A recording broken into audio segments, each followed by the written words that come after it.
Today, we're diving into a really powerful idea, something I like to call the alchemy of error. We're going to talk about how you can take that thing we all dread, a mistake, a misstep, and actually turn it into your biggest source of innovation. Let's get right into it. So, let me ask you a question to get us started. Think about a time a project went sideways, or a launch just didn't hit the mark. What if that wasn't an ending? What if it was really a beginning? Seriously, what if your team's biggest mistake was actually the little seed of their next breakthrough? That idea? Well, that's at the very heart of everything we're talking about today. You see, in so many companies, the default setting is just fear. A fear of getting it wrong, a fear of someone pointing the finger, a fear of failure itself. And this creates a kind of trap, because when everyone is just focused on not making mistakes, they also stop taking the risks that are absolutely necessary for progress. Creativity gets stifled, good ideas never get spoken out loud, and the whole organization just stagnates. It misses out on huge opportunities for growth. To get out of that trap, you need a pretty fundamental shift in your mindset. I mean, look at this. The old way of thinking sees a setback as the end of the road. It's a weakness, and somebody has to be blamed. But the innovative mindset, it sees the exact same event completely differently. Failure isn't the end, it's the start of something new. It doesn't lead to blame, it leads to learning. And it's definitely not a weakness. It's valuable, hard-won data that you just couldn't have gotten any other way. And listen, this isn't just some nice feel-good theory. This is what the most forward-thinking, most successful organizations are actually doing. They actively dig for the lessons hidden inside of setbacks. They intentionally reframe mistakes not as something to punish, but as a catalyst, something that actually speeds up progress and sparks incredible new ideas.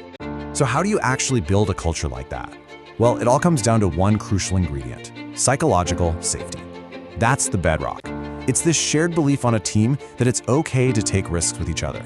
It means people feel confident enough to experiment, to throw out a half-baked idea, or to even say, hey, I messed up, all without that paralyzing fear of being humiliated or blamed. Now, an environment like this doesn't just happen by accident. It has to be built intentionally. And that really starts with leadership.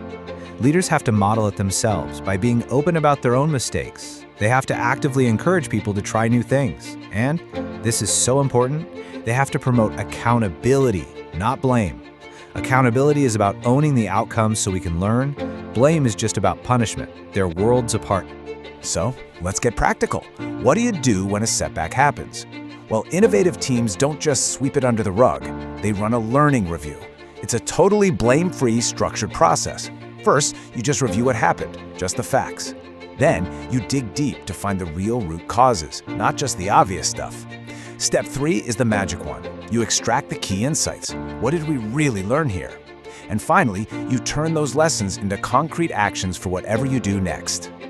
And the payoff for doing all this, it's huge. It's absolutely transformative. Teams that aren't afraid to fail become way more agile. They can pivot and adapt to new challenges so much faster. Their creativity just skyrockets because everyone feels safe to share their best ideas. And what does all that lead to? Real, lasting, sustainable growth for the entire organization. Just let this one sink in for a second, because it really says it all. Embracing failure is not a sign of weakness, but a hallmark of innovative leadership. The old playbook tells us that failure is something to hide, but the leaders who are truly building the future, they know that the courage to embrace failure and learn from it is the ultimate sign of strength and innovation. And that brings us to one final thought. This isn't a mindset that's just for CEOs or top executives. It's for every single person on a team. So the real question is, what's the first step you can take to help build this kind of culture? Maybe it's in how you react the next time a colleague makes a mistake, or maybe it's in how you talk about your own setbacks. Just think about it. That one small step could be the start of a really powerful change.